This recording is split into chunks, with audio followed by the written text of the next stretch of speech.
Hello, everyone. If you could find a seat, silence your cell phones, we'll be getting started in a moment.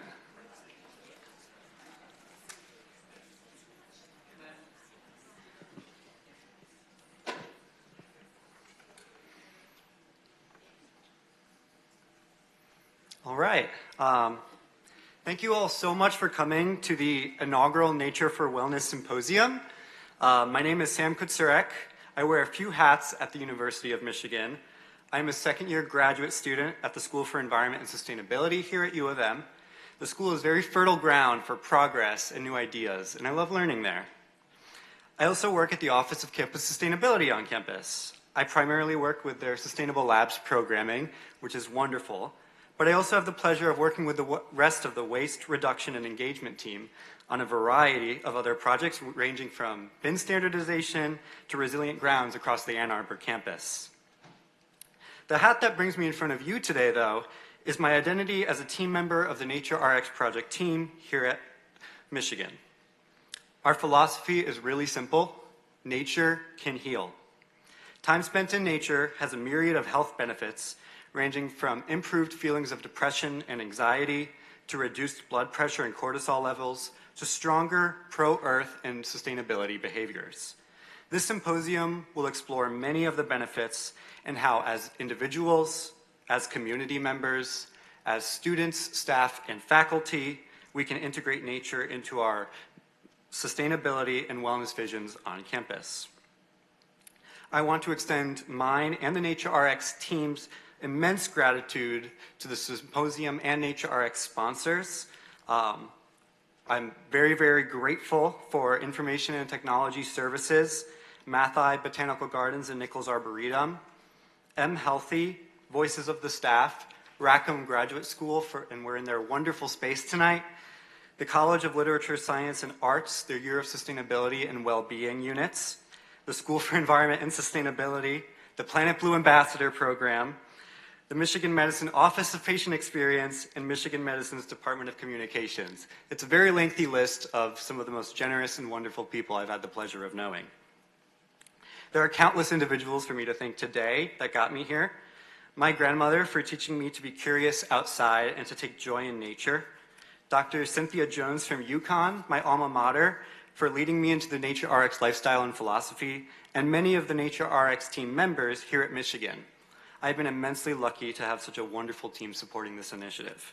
I think, though, I must take a moment to personally thank Katie Stannard. Katie is the Nature RX project lead. I proposed this idea for the symposium back in February, and Katie has never not been so supportive of me. Throughout this process, Katie has been a fount of wisdom, strategy, and above all, kindness. It is difficult to lead a group so spread out across different departments. Katie's big heart and charismatic personality created a passionate and very generous Nature RX team. Katie calls me the lead of this symposium, and perhaps sometimes I'm a little bit too modest, but I want everyone to know that the impact that Katie has had on this symposium, on the University of Michigan, and me. Today, we will find energy and inspiration in this community, whether it is through learning how to take care of ourselves, our others, and the planet, or collaborating with our other Wolverines to create a healthier and happier future at U of M and beyond. Today is a day to renew our shared commitments to take care of our planet's health, our health, and to respect the wisdom and diversity of a group who bring incredible passion, dedication, and creativity to their work. As we begin today's event, I want to acknowledge that whenever there is uncertainty and change in the world as there is right now, this can bring up a variety of responses. People may be holding lots of emotions or worries, and that is okay. It's a very human thing to do. I hope that today, however, we can be anchored in our shared values of health, well-being, and the joy and peace that can be found in the natural world. Today and tomorrow, you will hear from a variety of really wonderful people who will detail their experiences, research, and practices with regards to nature and health. I hope you leave the programming feeling inspired to integrate nature into your wellness practices in some way, whether that is through art, movement, sound, or some other method. And as we seek nature, it is important to acknowledge the history of the lands and waters where we hope to engage. I will proceed with reading our university's land acknowledgement. The University of Michigan is located on the traditional territory of the Anishinaabe people. In 1817, the Ojibwe, Ottawa, and Potawatomi nations made the largest single land transfer to the University of Michigan. This was offered ceremonially as a gift through the treaty at the foot of the rapids so that their children could be educated. Through these words of acknowledgement, their contemporary and ancestral ties to the land and their contributions to the university are renewed and reaffirmed. And now, I think you've heard enough from me. I would like to warmly welcome our moderator, Dr. Kelsey Stratton. Kelsey has been a profound friend of Nature RX, doing so much of the behind-the-scenes support and strategizing. Kelsey Stratton serves as Chief Behavioral Health Strategist at the University of Michigan and is a clinical assistant professor in psychiatry at the University of Michigan Medical School. Her career has focused on helping the helpers by providing mental health support for military veterans, healthcare workers, educators, and international development volunteers. In her current role, she develops collaborative and strategic initiatives to promote mental health for the university and academic medical career center staff and faculty at the University of Michigan. She is a licensed clinical psychologist and has interests in the area of stress and resilience, trauma-informed care, mindfulness, and the use of reflective practices to cultivate compassion and wisdom. And I will let Kelsey take it from here and give her a warm welcome, please.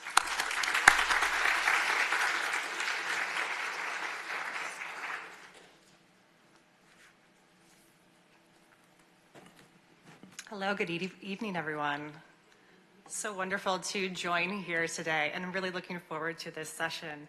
And I have the pleasure of being able to introduce our keynote speaker, Captain Sarah Newman, who is going to talk about the healing effects of nature. And so a really wonderful opportunity to share as we celebrate the natural world and all the connections to health and well-being. Dr. Sarah Newman is a captain in the United States Public Health Service and has served for more than 30 years in public health positions in the private and public sectors. She is currently the director of the Office of Health and Safety at the National Park Service, where she leads employee safety and wellness, public health protection, disease prevention, health promotion, and emergency response. And so these efforts impact the health and safety of more than 300 million visitors and thousands of employees in more than 400 parks nationwide. Among her many professional accomplishments and roles, I'll highlight just a few. Since 2016, Captain Newman has served as the National Park Service Scientific Integrity Officer. In 2021, she was appointed to the White House Task Force for Scientific Integrity. Captain Newman is also the senior advisor and founder of the U.S. Surgeon General Charter Group on Climate Action, Readiness, and Equity. And this initiative engages the U.S. Public Health Service Commission Corps officers in climate and health equity action across the nation. And a key program in her portfolio is to promote parks as a health resource for mental and physical health through programs such as Healthy Parks, Healthy People, and Park RX. Captain Newman is a lecturer at the George Washington University Milken Institute School of Public Health. She earned her Doctor of Public Health from the Uniformed Services University of Health Sciences, a master's degree in city planning from the Massachusetts Institute of Technology, and a Bachelor of Arts from the University of Vermont. And in addition to these many exceptional elements of her public service, I just want to highlight the deep generosity and warmth that she has shown throughout the planning of this conference. And her passion is quite evident, as I'm sure we will all get to enjoy in just a few moments, and really appreciate the energy and collaborative spirit that you bring to your work. So, so excited to learn from you, and I will hand it over.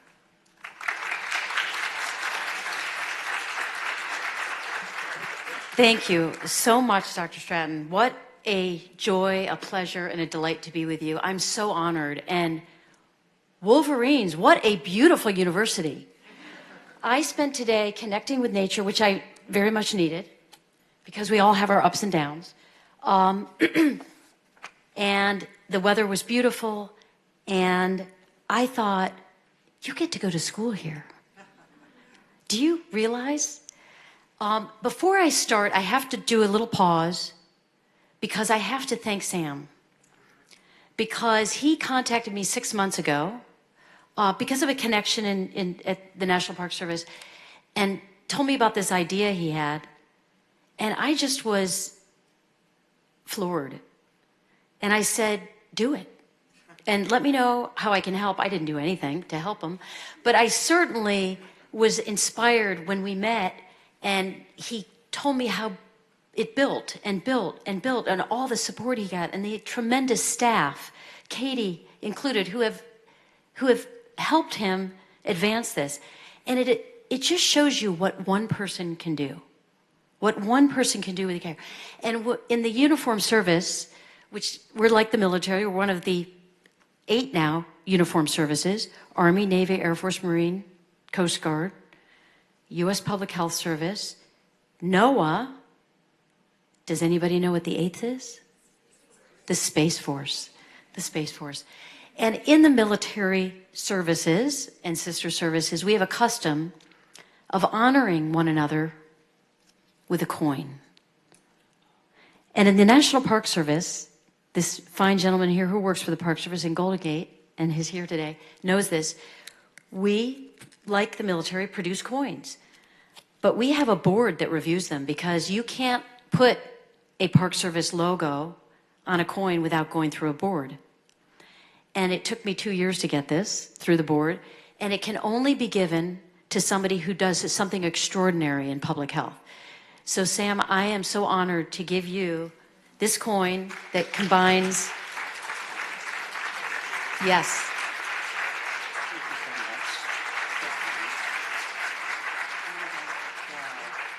It's a logo that combines the National Park Service and the United States Public Health Service, which has had a 100-year relationship. The National Park Service, first director of the Park Service 100 years ago, reached out to the 5th Surgeon General and said, we need help to ensure that these new hotels we're building on Yellowstone, that people don't get sick from the water, from the cows that we get milk from the waste that people produce. And plus, they bring diseases from urban areas. So they sent a uniformed officer from the United States Public Health Service, a sanitarian, who began to do inspections, and we've been there ever since. So that's why it was so long. I'm old. Her introduction, I'm old, 100 years. So I'm just thrilled to be here. And this is exciting. This is the first ever Park RX, Nature RX Symposium in person of a university that I'm aware of. Maybe some of the other have done it, but this is the biggest of a launch and an all day. And it's pioneering and it's exciting. And as I speak today, I want you to note that some of the slides you're going to see behind me will feature stunning images of national parks from all across the country, including park gems you may be familiar with. This one, for example, is Isle Royale, where the rugged beauty of wilderness offers refuge for the wildlife and for us. And other national gems, like this. Anybody know? Sleeping Bear Dunes National Landshore, breathtaking vistas of Lake Michigan. These parks are not just backdrops. They are integral to the work we are doing together through Nature RX. They remind us that nature, in all its diversity, is essential to our well-being. Look, it is no secret that we are facing a mental health crisis in our nation. It was in 1999 that the Surgeon General of that time, the U.S. Surgeon General, released the first ever U.S. Surgeon General report on mental health, 25 years ago. He wanted to raise awareness, dispel myths, and urge Americans to seek treatment, because guess what? They weren't. And now, again, 25 years later, our current U.S. Surgeon General, Admiral Vivek Murthy, has prioritized mental health as his #1 initiative.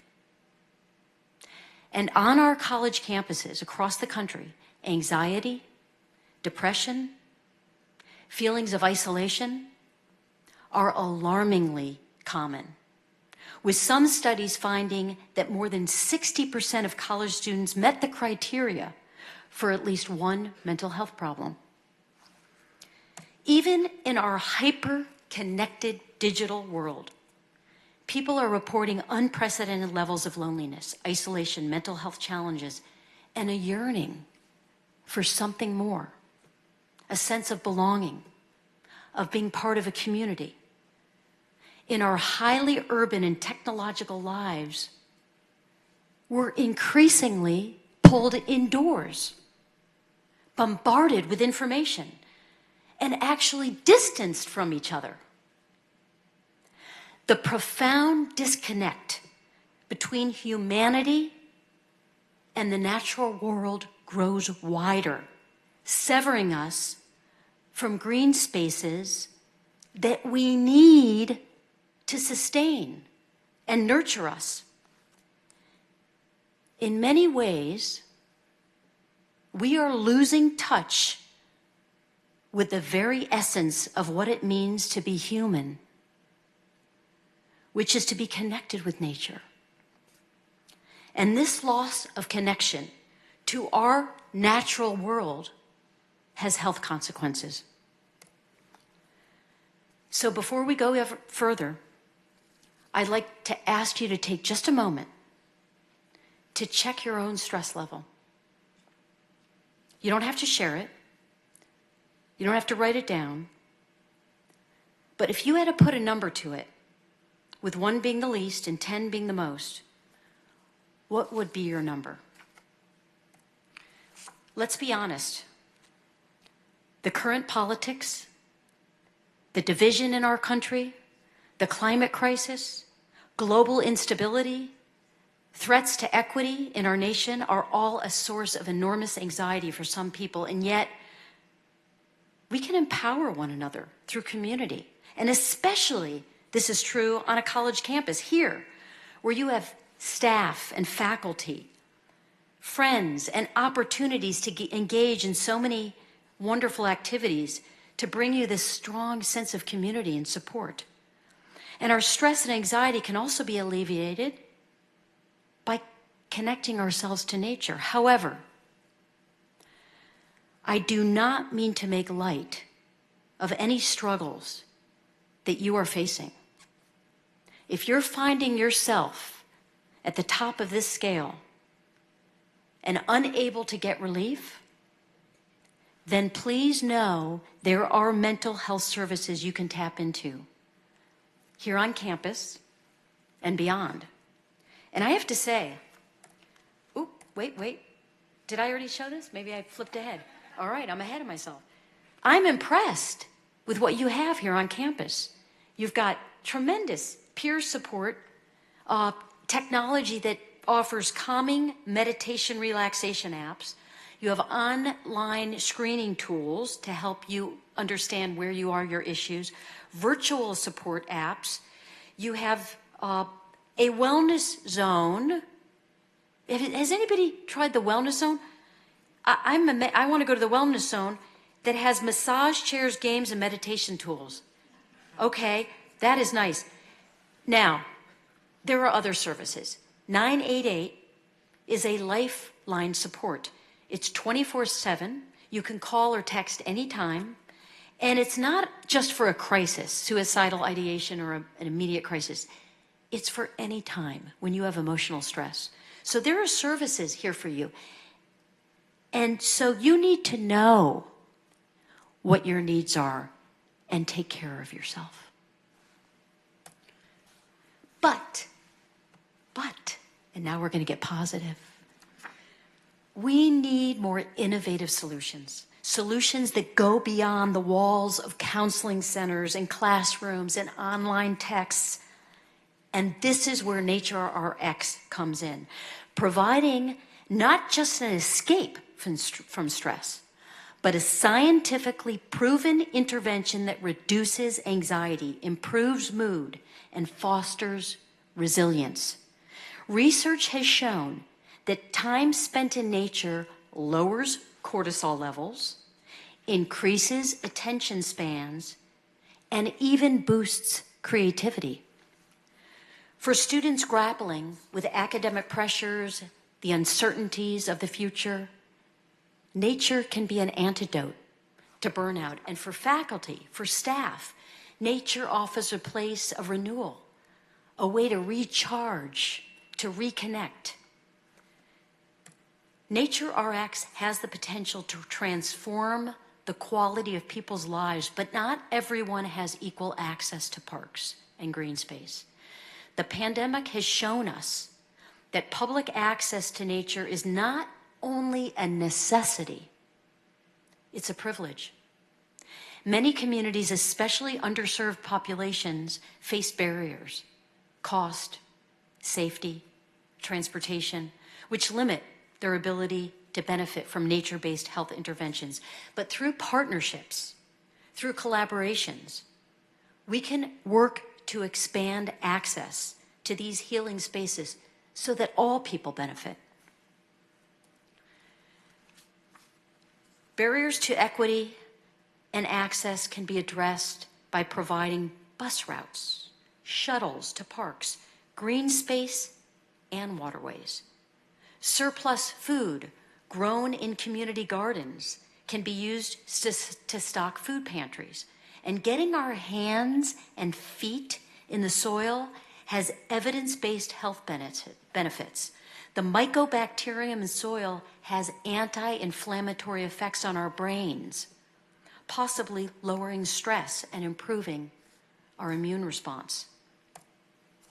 And Nature RX is not only about health of people, it's also about caring for our planet.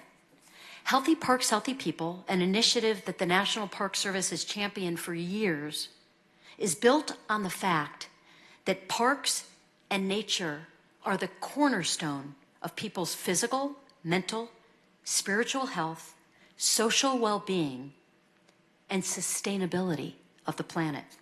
Sustainability is not just a goal.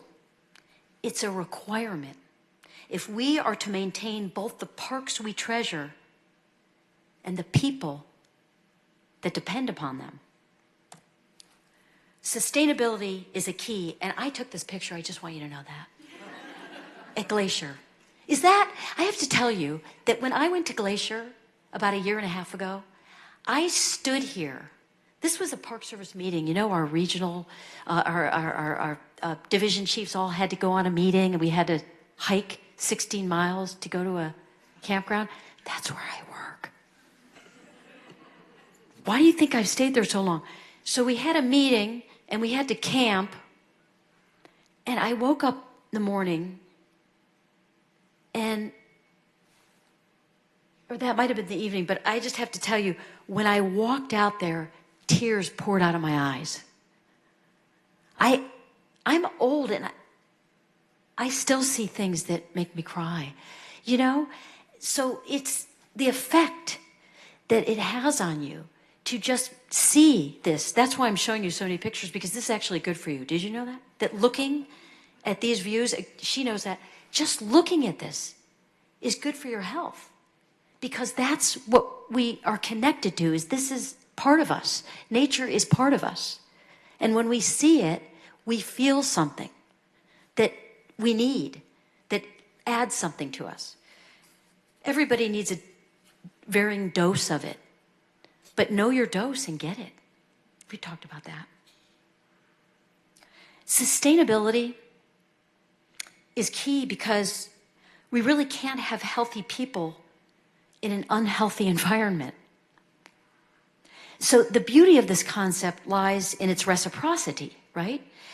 As we care for the earth, reducing our carbon footprint, protecting ecosystems, fostering sustainable practices, we protect the very resource that we rely upon. And in turn, we're caring for ourselves. And when we encourage people to spend time in nature, we foster a sense of stewardship that strengthens our collective responsibility to preserve these spaces for future generations. This is the idea that we communicate in the National Park Service, is that when we build stewards of our parks, they will protect them So what's exciting about this movement is that it doesn't stop at the university gates. The lessons learned here at the University of Michigan can be model for many other institutions across the country by collaborating, for example, with Campus Nature RX Network and other partners. We can scale this approach to benefit not only students and faculty, but entire communities. The National Park Service is proud to support this movement. Our parks are more than just destinations for recreation. They are sanctuaries for health, hubs for research and cultural connections, and living laboratories for sustainability. We are committed to working with universities, health organizations, local communities to expand access to nature and to embed that idea of sustainability into the health of people and parks alike. So I'm so excited about this engagement because this is what we need to be doing.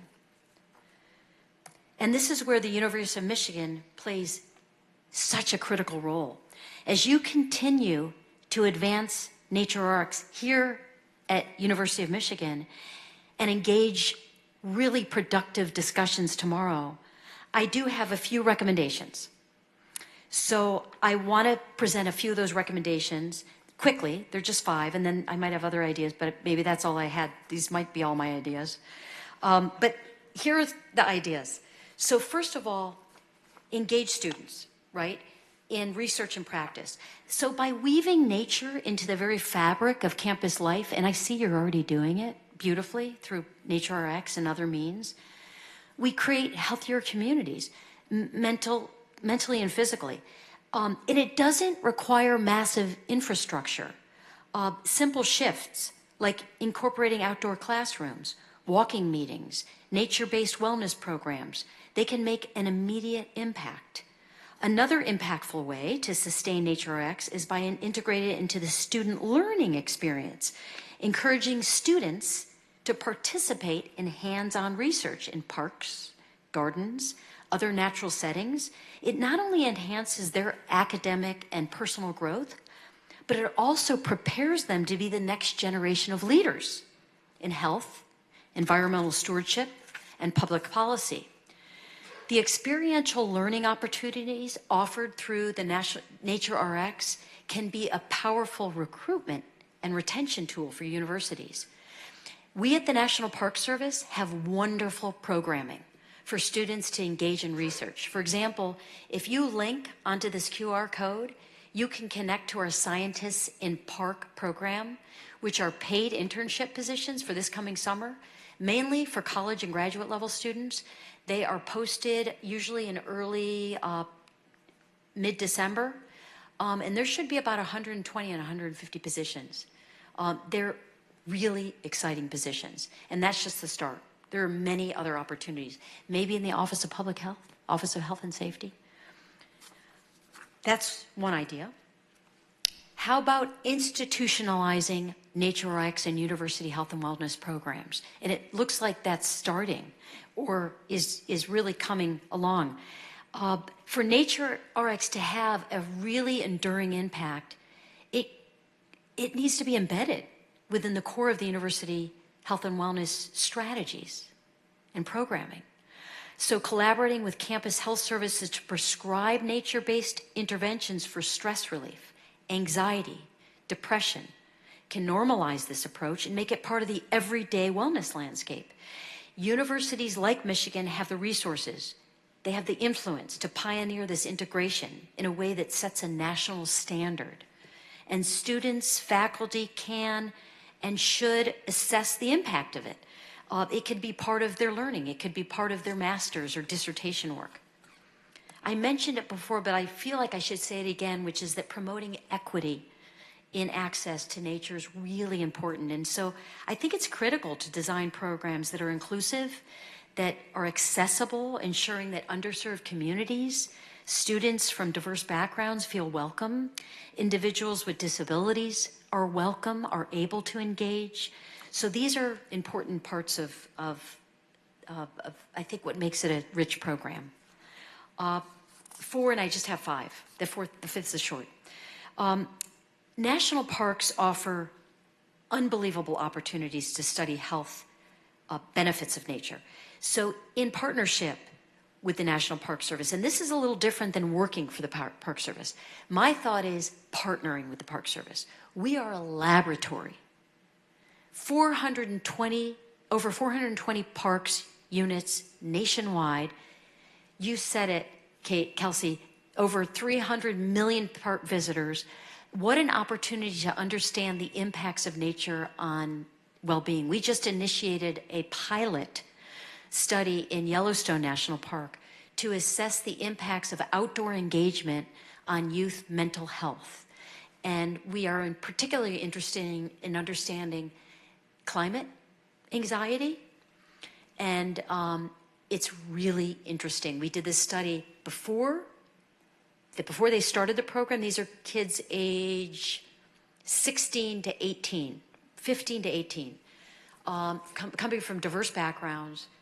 We did the survey before, in the middle, right before they started, when they ended, and we just sent them a final one right before Thanksgiving. And what we're trying to see is the impacts of nature engagement. Does it endure? I mean, I'd love to do it even longer, but what are the impacts of actually going outdoors, engaging with the environment, and how does it make you feel? We know, but we've never documented it. We have Conservation Corps programs with 5,000 youth working outdoors every year, and we've never really assessed the benefits of these programs on their health. So these are some of the things that we can do with universities, with a university like University of Michigan. If we get creative, maybe we go outdoors, we get more creative, and we come up with some cool ideas. Finally, find your personal challenge. It's about you.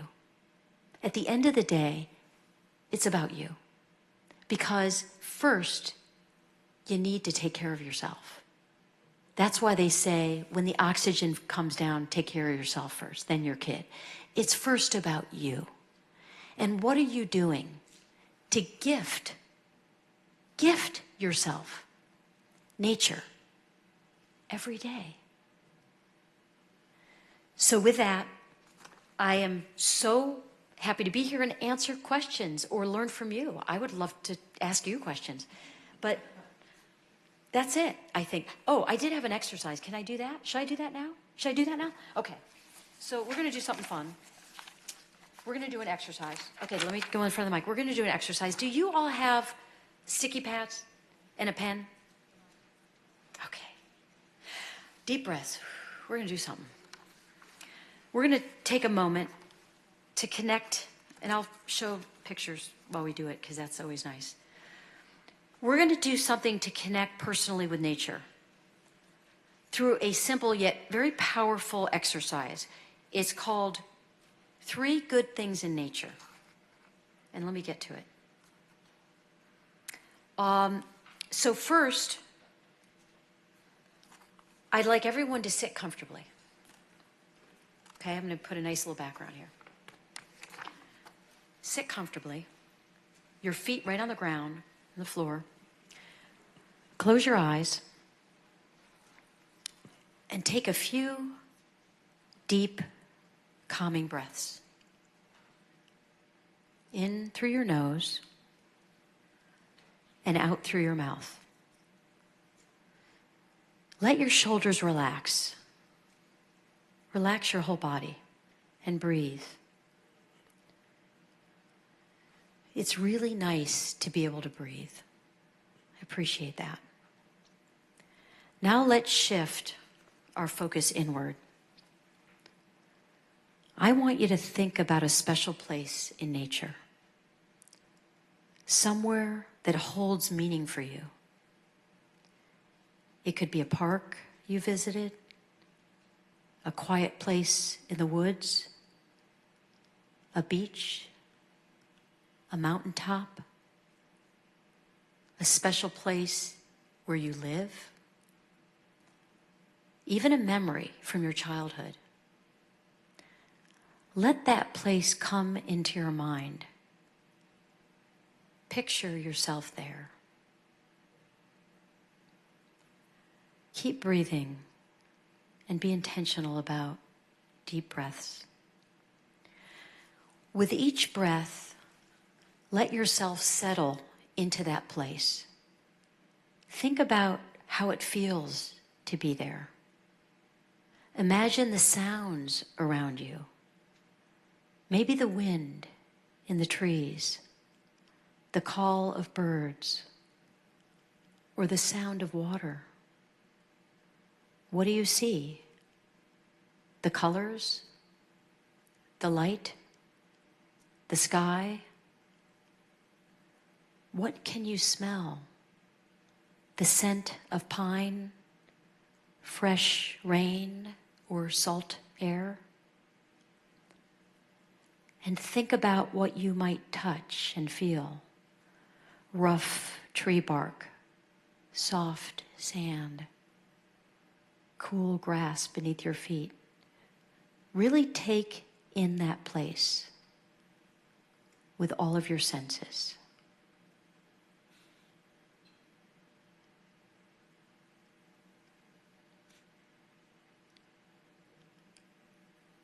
Spending a moment in this place,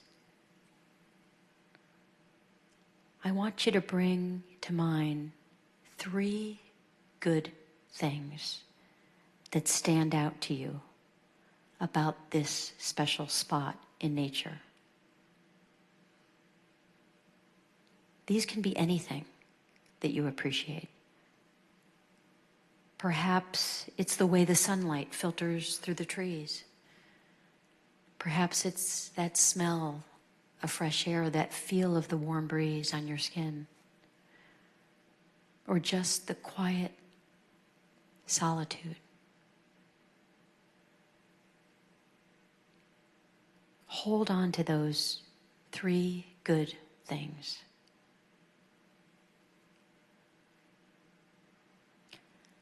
Now gently open your eyes. And when you're ready, I'd like you to write down on that paper those 3 great things. Just 3 words. Just 3 words to capture what you felt. And we're going to keep those. I don't know if we can put them somewhere, because it would be neat to see them, right? Okay, we're going to have boards outside, so hold on to it, because we're going to share and see. And this is an exercise. You don't have to make it as long. I could record it and send it to you. It's nice to have somebody tell you. Like when I meditate, I like when the voice is there for me. Do this.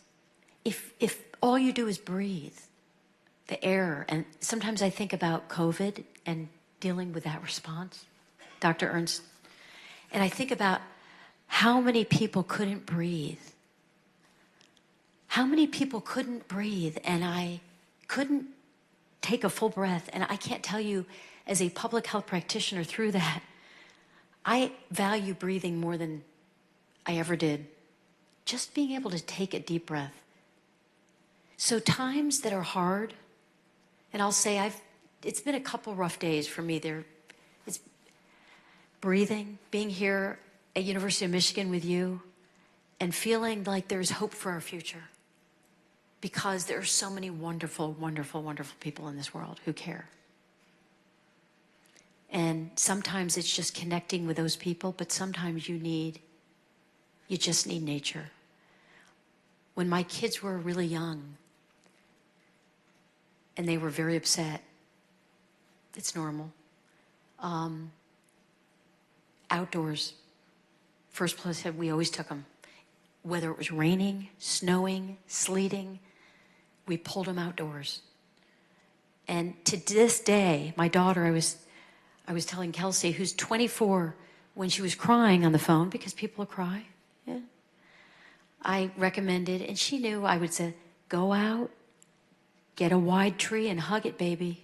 You know, feel it through. You can feel, if you hug a tree, I want you to try this. I know it looks weird in the forest, but I do it all the time. Hug a tree, you will feel it. It has what feels like blood running through it. The Secret Life of Trees, if you read that, it's, hug it. You can feel it vibrating. It's freaky. So enjoy nature. I am so proud to just have been part today of this Nature RX movement that you have created here. It, in my view, is what we need to heal. And I'm so proud of you, Sam, for what you have done and brought this university and the amazing staff who support you. What a wonderful group. I've had a chance to sit down with them and I'm just blown away. So thank you. And I hope, don't lose that paper.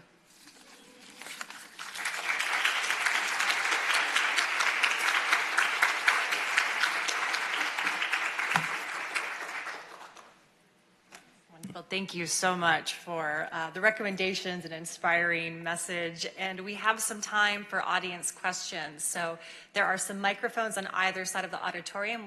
There will be some Nature RX project team members who can help facilitate the mic. So if you want to just raise your hand, or if you'd like to come over to the side, if you're able to do that. And while people are reflecting,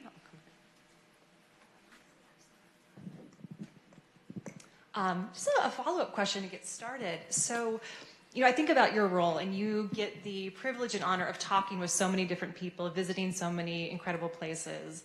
And are there examples of programs, initiatives that bring nature into communities that you have found particularly exciting or that are particularly hopeful for you?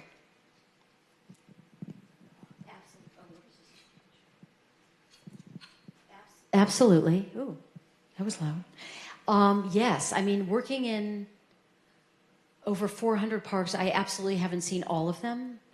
But what we get to do in the Washington office at headquarters is to sort of track all of these sort of activities that are going on and provide guidance sometimes. But there are so many, I don't even know many of them. And in fact, as I mentioned, we have one of our Park Service staff who's here from Golden Gate, and I know Golden Gate is doing amazing work. They have a biosphere project right in Golden Gate. What came to mind when you said that is actually near my hometown, which is Wolf Trap. And Wolf Trap is a music center. And I don't know if anybody's heard of Wolf Trap, but Wolf Trap is actually a national park. And at Wolf Trap, while they have musicians come, mostly in the summer, but also in the winter, they have a barn, a Wolf Trap barn.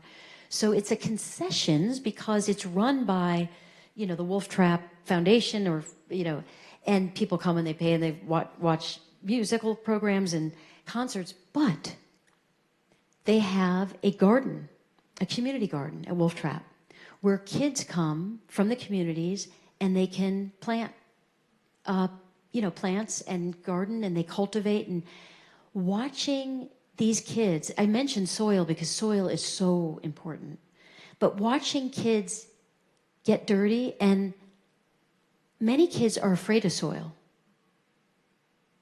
You ask kids, go out and touch the soil. I'm not touching that. I'm not getting dirty.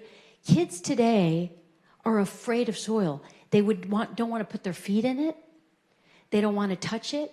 Can you imagine? Food that they eat grows from it.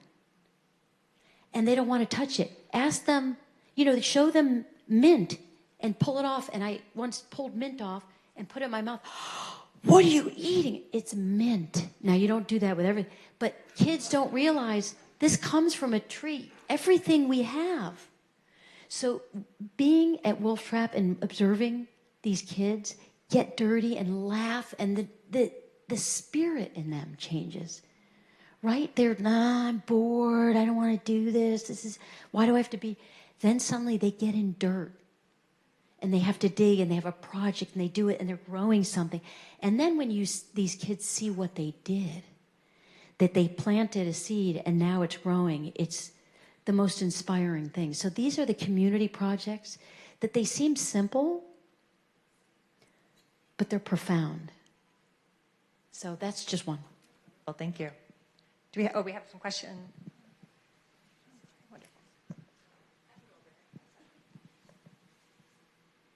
Hello, thank you so much for the story. My name's Jessa Lytle. I work for the University of Michigan Rec Sports and their Adventure Leadership Program.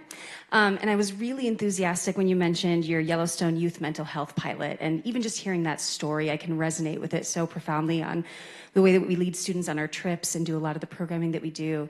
Can you tell me a little bit more about the markers and measures and just what your initial findings have looked like and what you're really looking at? Because that's what we're also looking to do and to demonstrate better. So I would love to hear just a little more information about that if possible. Thank you. You bet, Jessa. Thank you so much. Well, I'm really excited about it. It's a first ever that I'm aware of where we've done this. And I want to say that one of our interests is to not look at just kids engaging in ecological stewardship projects, but recreation. So we've just started here at Yellowstone because we have a willing crowd of rangers who are helping us do this. You can't do this alone, right? So our hope is to expand this, and we have to get approval through the Office of Management by OMB approval. This is not easy to do. It's not easy for me, because I work for the Park Service, to do research in parks because I need approval. And it takes a year. So we did a pilot, which we're allowed to do. And we don't have a lot of questions because we want to be very cautious. So I think 14 that gets to how much they engaged in nature before this program, how familiar, did they enjoy it, did they use it, has it benefited them, is it something they do to sort of, and I'm sort of summarizing, does it provide stress relief, is it something they do for that reason, why did they do this program, what do they hope to gain out of it, of course we're taking demographics, and then where do they live, we got their zip code because we want to know. And then we ask about climate. We're careful about that. We wanted to craft it very carefully. Are you worried about, how worried are you about the future of our Earth? What do you feel about it? Angry, sad, worried, we have them pick that. How concerned are you about the wilderness, wildlife, the earth, that sort of thing. We didn't want to say climate, but how concerned are you? We did ask one question about climate, and it was interesting because many of them said, I don't know anything about climate, so I can't answer it. So very interesting, I don't know anything. Even adults say that because we don't. We're like, there's nothing I can do about it. I don't know what to do. Okay, so youth feel just as paralyzed as we do because it's overwhelming. The climate crisis, what should I do?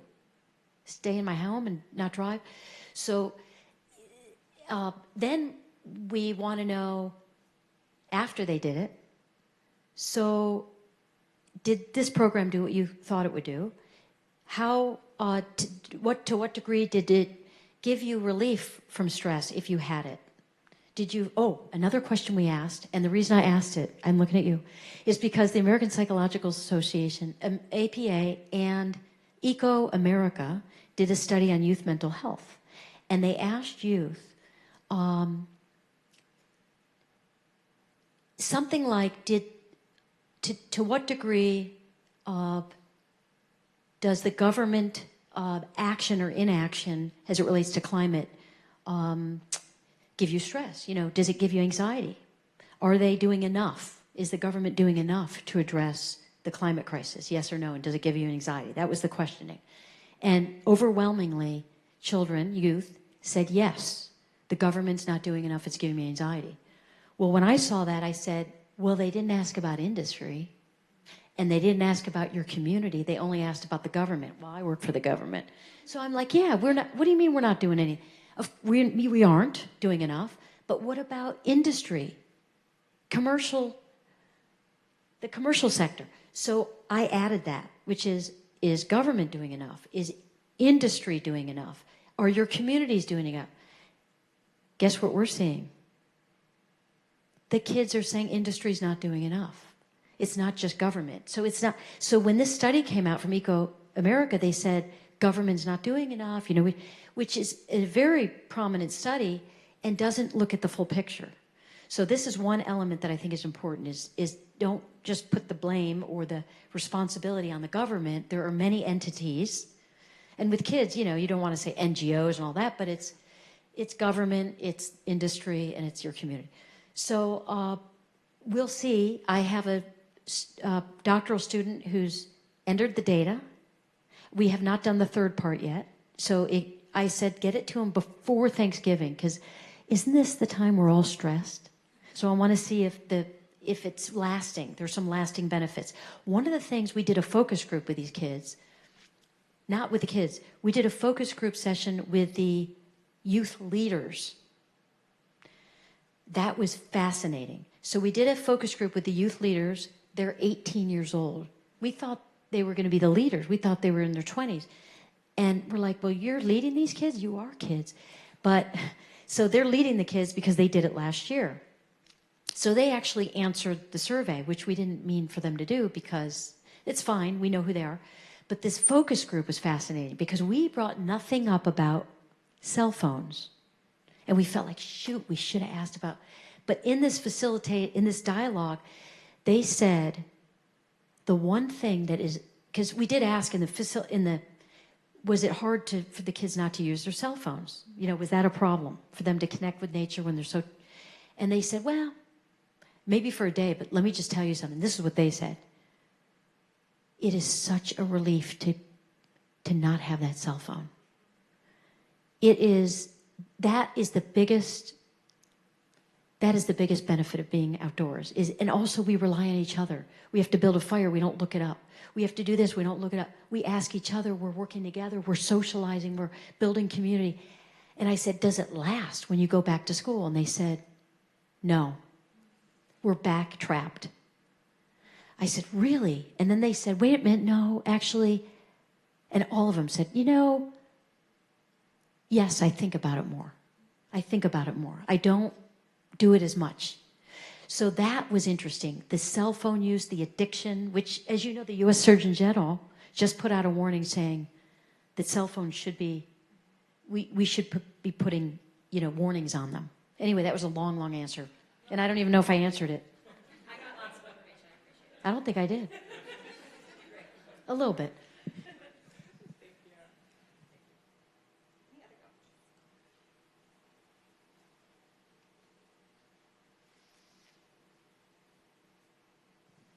Thank you so much for your talk.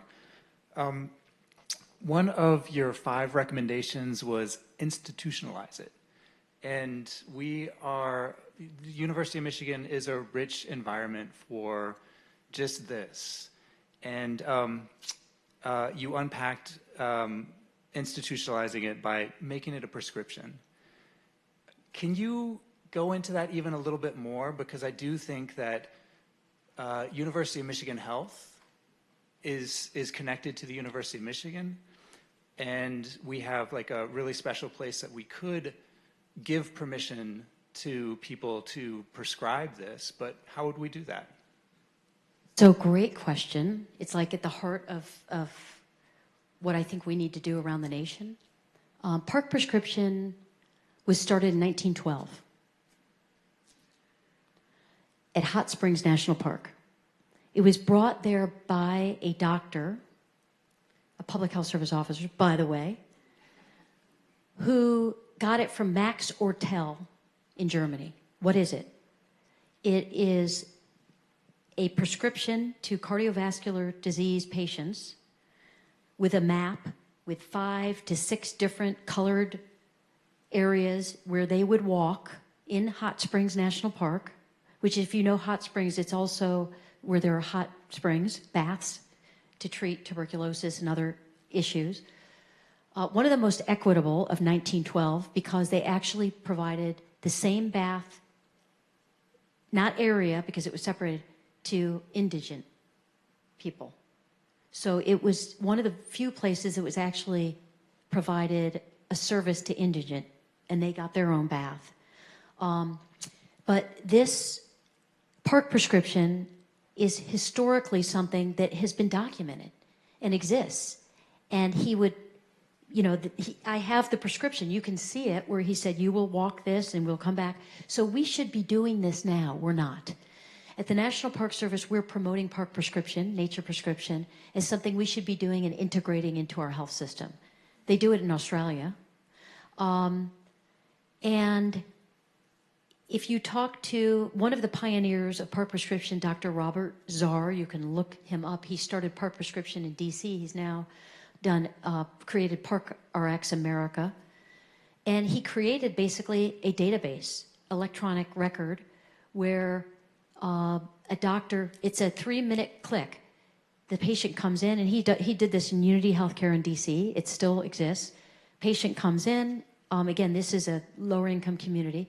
Patient comes in, he does the assessment, and he prescribes using the database with area, mapped out. Where's an area where you live, and how do we create a prescribed park? In some situations where the kids live, it's not safe to walk in some areas. So it would be, you're going to take the bus, you're going to stop at this stop, mom will meet you, and you're going to walk a mile home. Obesity, anxiety, PTSD, so many issues that have been resolved. So go to Park RX America and look up this electronic database that you can use. Here in the campus, it would be so easy because you have trails right here. The hard part is is getting doctors to do it. Clinicians, it doesn't have to be a doctor, a clinician to do it, which is assessing. Maybe it takes a little more time because you have to talk about it. I need you to do this. It's like their pill. You will walk 3 days a week, and here's, what are you doing now? How do we increase it? You need to get out in nature. And then taking the biometrics so we know and we can see some of the improvements. So I can absolutely share with you more data on how to create this Park RX. And I talked to one of your colleagues today about that idea. So it could, I think, very easily be done here. You've got the Arboretum, you've got the Botanical Garden, you've got beautiful spaces, you have trees you can hug, you've got a hospital, you've got students, you've got faculty. It would be a matter of setting it up. And I don't think there has been any study that has been implemented. We need a randomized control trial because then doctors will do it, because doctors like that. They'd rather prescribe something that already has, gone through a trial. But it also, the real benefit of it is it creates the system for doing it. So if you do a pilot, if you do a trial, you've got to set the system up. Once that system's set up and the doctor sees it's working, ask any doctor, do you think it's good for your patients to go outdoors? I mean, I would think most of them would say, yeah, that's what I do to keep healthy, and I tell my kids. Well, why aren't you telling your patients? That's a little different. They're on medication. So we need randomized control trials. This university, which is a preeminent university in our nation, could pioneer that.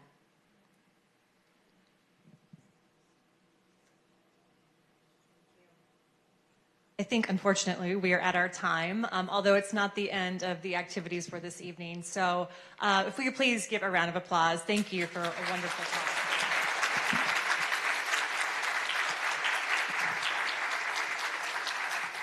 We are so grateful to have you here and to be in the leadership position you are advocating for nature for our nation. And as you were speaking, I was just thinking about there's so many connections, not just mental health, but it is the social health and connection that comes with being with other people in nature, the physical health, the spiritual health, right? Contact with awe and transcendence in nature, and how we care for people and our earth. So thank you for highlighting these really important topics. Thank you.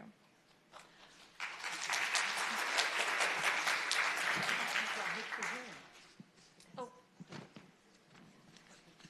Okay, great. I have just a few announcements, quick announcements. So we have some additional programming this evening. In the surrounding rooms on this floor, if you exit through this side, right, right over here, in the East and West conference rooms, you'll find a number of tables from different programs around the campus that are committed to nature and well-being and related to a lot of the other themes that we've talked about today. In the Assembly Hall, there are research and project posters from students, alumni, and researchers who are looking at problems and questions about nature and its impact on well-being. And throughout this event, we also hope that you consider putting together your own winter wellness kit. So there are some materials and resources so you can make your own customized kit. And this is a way to proactively take care during the colder months because, as you know, we can, although today is a beautiful day to experience nature, we can experience nature in all of its forms, right? There is a beauty even in our January Michigan weather. So please take those home, and the Nature RX website will also have some of those winter wellness resources too, so you can have a digital version. So thank you again for coming this evening. We hope to see you all here tomorrow for the full day. Oh yes, and the Post-it. So what should we do with the Post-it? I believe, if I'm not